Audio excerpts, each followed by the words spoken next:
Hey everybody, it is Dre the Geek Dad, and welcome to my new mini-series that's aptly called Representation in Cartoons.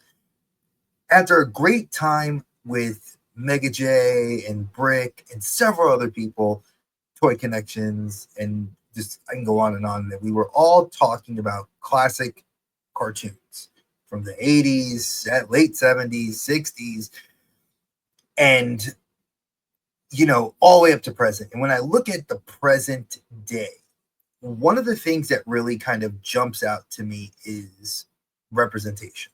You know, when you look at the time periods that we grew up in all the way up till present day, you kind of notice that there isn't a lot of equality in cartoons until I would say relatively, recently. And I'm not saying that to like stand on any sort of podium and be like, oh well, that it's more that I feel like shows are more appealing to children as well as young adults to show that there are characters out there that are like them, which I think is awesome. We need that.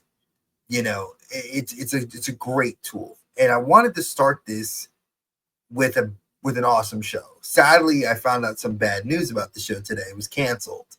And I was very sad to hear that, but I'm going to put the show title up here and we're going to talk about it. That is Moon Girl and Devil Dinosaur. Great Marvel comic. And a little backstory on me. I was never into this cartoon like till last year. In 2023, I bought the collected first 8 issues of the comic Moon Girl and Devil Dinosaur.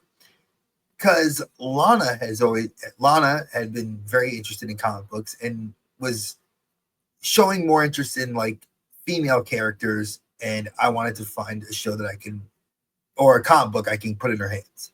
I put Squirrel Girl, I put Miss Marvel, Captain Marvel, several characters. And over the years, she's grown to love more anime than she loves comic books. She still loves comics, but this is one of those that like it really took her interest, and it got me into the show, the comic books. When I found out late 2022 that this show is going to be a cartoon on Disney Plus, I was like super excited. I was like, this is awesome. I got to check it out. I didn't watch the show at all in 2023. I ended up watching it in 2024, the first season. After, now mind you, it had already been out for a season. So now I've caught up on the show. I get into it, and I noticed that the show went on hiatus. Now it's kind of like, this is weird. Why did it go on hiatus? And it was on hiatus for a while. Then I thought it was canceled just because of the writer's strike or issues in Hollywood. I come to find out that a lot of articles over the internet had said it was canceled due to something else that I'll get into later in the show. But it's going to be airing its final episodes minus one of them later this year, or at some point this year. I haven't seen a release date yet. So why am I talking about this show? Because it's different. I think there's a lot of great representation, and I want to talk about it. So Luna Lafayette, we got to talk about her. Omega level genius, or say alpha level genius. She's not at the levels of like a, the trying to think of like she's not at the level of a Reed Richards, but they compare her to Riri Williams. And Riri Williams, by many, is the level of intelligence of Tony Stark, with just a little bit more street smarts. So this show takes place where she's 13 years old. She's pretty much, a genius. I'd probably say a level, if I had to equate it, alpha level, Peter Parker. Peter Parker is pretty darn smart. And being that he's so smart, this is something I thought was interesting that he would show up in. But he does not. Miles does, which I think is cool, but I digress. So she lives with her parents and grandparents on the Lower East Side of Manhattan, and they run a roller skating rink, which I think is pretty cool. And she's so smart, she decides to build a portal And when the portal opens, a red dinosaur pops out, chases her around a little bit. They end up becoming best friends, and she names him Devil Dinosaur. Voiced by Fred Tacitor. Like I've thought about this a lot. He has got a long credit of acting. I'm not even going to get into that, but if you all know, you know. Now, like I've said it before when at the beginning of this video, this series started back on February 2023 and is, like I said, sadly going to air its last episodes. Currently, it's up for 5 Emmy nominations. Again, Best Animated Series is one of the nominations. And, you know, it won in 2024, Best Animated Series. Now, I wanted to go over a couple of the characters that really stand out. Besides Lunella, Moon Girl, and, you know, who is Moon Girl, and Devil Dinosaur, you got to talk about the supporting cast. Now, I'm not going to go into every character because I feel like that'll take too long. So I want to cover kind of the key characters I think are interesting and round out what I think is a very cool show. So let's talk about Adira Lafayette, which is her mom. Now, in the comics, when I read it, Adira wasn't her name. Her mom was unnamed. And it wasn't till the show creators got together and spoke with the comic book creators and that creative team did they actually create a name for her. And ironically enough, in the show, she's a DJ and a social activist. Now, I'll get into what a social activist is in a second. But in the comic book, she's a life counselor for prisoners in the Supermax prison. So these are dealing with like the worst of the worst supervillains. Like guys the level of like Sentry, which I know he's a hero, but he's a villain in the comics, you know, dealing with like Doc Ock and Rhino and other horrible villains. That's who she was talking to in Supermax in the comics. Here in the show, she's a social activist and a DJ. Now, social activist, for those that don't know, because this is a show, just to let you guys know, this series is going to be going out for kids. So kids that are interested in the show, they can watch it or not. It's up to their parents. But the social activist is a person who stands up for the rights of people they think are being wronged. Now, that can be, you know, people that are being looked at racially incorrectly, age incorrectly, gender, sexual orientation, whatever you want to say. That's, you know, that's what a social activist deals with. From money to your rights being violated. They're the people that stand up. Now, obviously, her voice actress is a very powerful comedian. Her name is Sashir Zamata. We've all seen her, minus the beautiful locks that she has in her picture, as one of the members of Agatha's coven that we saw in Agatha all along, if I'm not mistaken, was the name of the show. I just loved it because we got Wiccan, dope character. So I wanted to kind of give you guys that idea of what you're seeing and who we're talking about. So this is Adira. She does not know her daughter is Moon Girl, but she does support a superhero that's going out fighting crime. Now, this is Mimi, or Miriam Lafayette, her mother, or grandmother, I should say. Now, her grandmother is the only member that knows she's Moon Girl.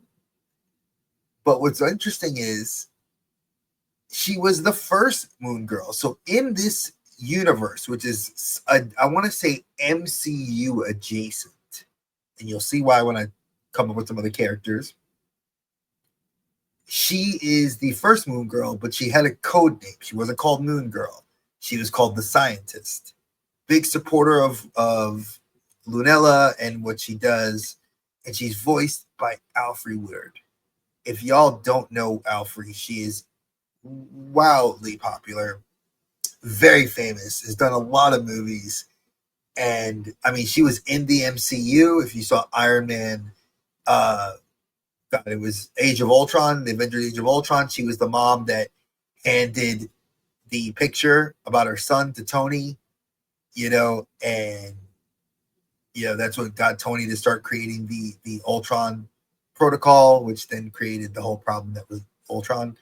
But that's her role in the MCU that we know as a physical actress. But she's a voice actress on the Lower Decks, which she reprised her role of her and her character from Star Trek First Contact. I thought that was super cool.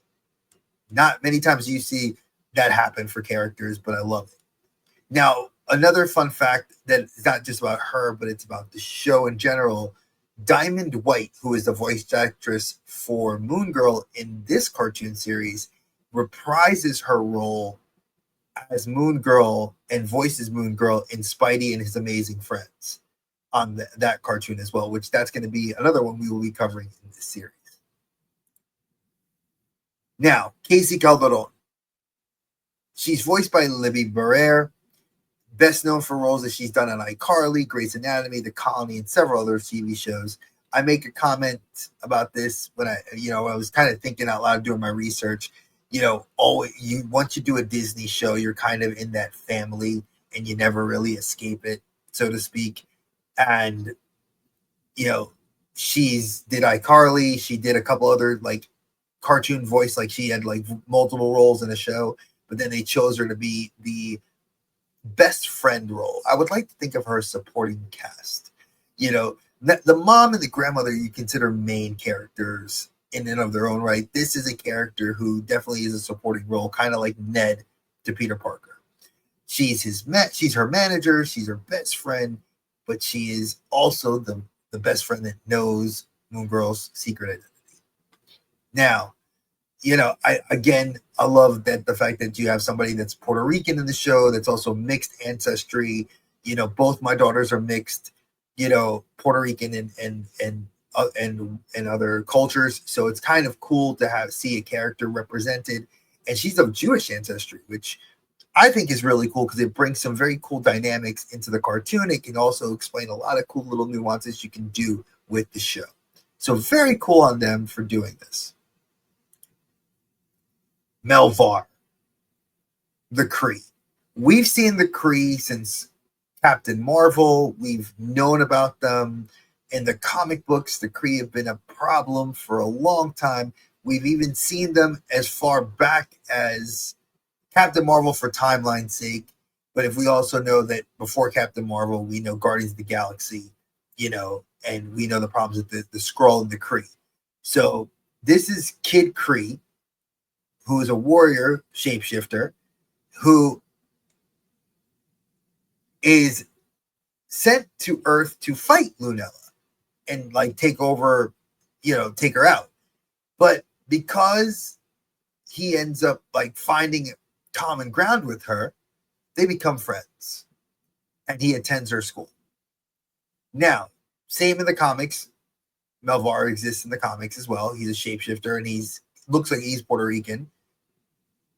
The voice actor is none other than Zolo Maridueña. Zolo, obviously, I don't even need to tell you everything the guy's done. He's been in Cobra Kai. He's been on the show The Parenthood. I mean, Cobra Kai, obviously the most famous of what he's done and kind of put him on the map. But what also put him on the map is Blue Beetle, his role as the lead actor and main character of that movie, which I do hope that they do a sequel to and give him some more screen time. Great character, great actor, great concept. Now, little fun fact about this character in the show. During the shows, like during his introduction into the show, Padvar is voiced by Andy Garcia. I mean, like, you got an Academy Award nominated actor to voice a cartoon character for one episode. That is freaking awesome.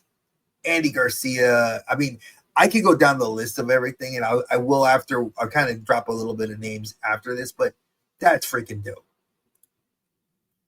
Now, one of the last characters I had to mention because his name just is so perfect, and he does the voiceovers for like the show, and is a voice of two characters on the show. Now, Bill Foster, obviously, we remember Bill Foster from Ant-Man and the Wasp. He was part of the Goliath Project and kind of like friends, business partner turned rival to Hank Pym, the Ant-Man at that time. And, I guess he felt jilted because he didn't have, he was, he helped co-create the Pym particle and whatnot, but he's in the show. and Lawrence Fishburne voices his character, Bill Foster, and he's a scientist at the university, and he helps, you know, Lunella when she has to fight crabs. But Fishburne, as a great actor as he is, you know he has to do something else, and he does a damn good villain. I loved him in Osmosis Jones as the villain, the illness that was running around Bill Murray, and he is the voice of the Beyonder, a cosmic trickster in the show. Now we know the Beyonder kind of dresses like the Disco King and is an alien presence that comes to Earth to judge humanity. Very similar to the Q and the Q continuum of Star Trek. Love the kind of duality of that. Obviously, Lawrence Fishburne, you know, I couldn't help but like, I couldn't, there's not enough pages I could go over this guy's acting stuff, but I figured cover some of the key ones. John Wick, Ant-Man and the Wasp, The Matrix, Event Horizon, I can go on. But I love the fact that he takes on such a prominent role. Now, there are other actors on this show that do come on. Giancarlo Esposito, Luis Guzman. Giancarlo Esposito, obviously, we all know is Moff Gideon.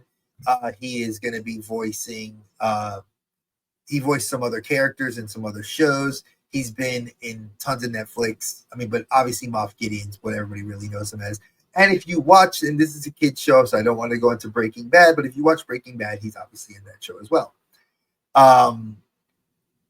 Again, a lot of all-star home run hitters when it comes to the voice acting community. Jack K. Harris from 227 reprises a role on this show as like one of the characters. Craig Robertson, Brooklyn Nine-Nine, he's the principal. Like I said, I can go on and on and on. I just think it's such an amazing cast. So different, so vivacious, such a cool show. And now I got to bring it kind of full forward as to why the show was canceled. So here you can see is the character named Brooklyn. Brooklyn is a character that's kind of interlaced throughout the entire seasons of both seasons. You see, I should say season 1 and season 2A. I don't know if they're going to edit 2B. I do know that season 2B, which we're getting later this year, or at some point this year, I should say late. I say later because it's January. But as far as we've been told, we're not getting any more of the show. It was canceled, and Disney is saying, and you can read the article at Kid Screen. It's one of the best articles I read. Very short, sweet, to the point, that the show, as great as the show is doing, having 3 nominations its first year, winning Best Kids Show, Best Animated Show in 2024, and then is nominated again for 5 Emmy nominations this year, going again with Best Animated Show. It was canceled. Now, Disney's trying to say it's not due to the political climate. It's not due to anything else like that. They don't feel like this issue was the main reason the show was canceled. It was due to poor ratings and that it wasn't widely accepted. Where I feel like that's completely wrong, because once I got into the show, I saw the fans. I see them online. There's such a vibrant community for this show that I was very surprised to hear that it ended. Now, apparently, the episode that is not going to be aired was called The Gatekeeper. It was not tied to any supervillains or anything like that. It was a coach on the rival team did not want Brooklyn to participate because they found out Brooklyn was trans. And it kind of goes through the whole episode of Lunella and her friends and the community stepping up to help her. There was a lot of LGBTQ plus themes and inclusion topics, but the show, the episode was not aired. Now, it was leaked online, and you can watch it. I know it's on a few websites. Disney hasn't banned people from watching it, but it's not going to be on the streaming service. So if and when we get season 2B, this episode will not be on that season list. It will be. You can. I think they're going to leave it to people that source it online, but you also know the mouse doesn't play, and they will come and take it off if they or they'll sue you with a cease and desist. So, I'm sad because it didn't deserve this ending. There could have been so much more you could have done, interlaced it more. I hope this doesn't affect her role in the current season of Spider-Man and his amazing friends, the Dinosaur episodes. Rory has really taken to those episodes. I've liked them. I like them a lot because I'm seeing other characters that we're going to do when I do that show, because that show is going to be coming up as another one. Now, like I said, I'm not going to make this a political thing because I do want this to be kid friendly.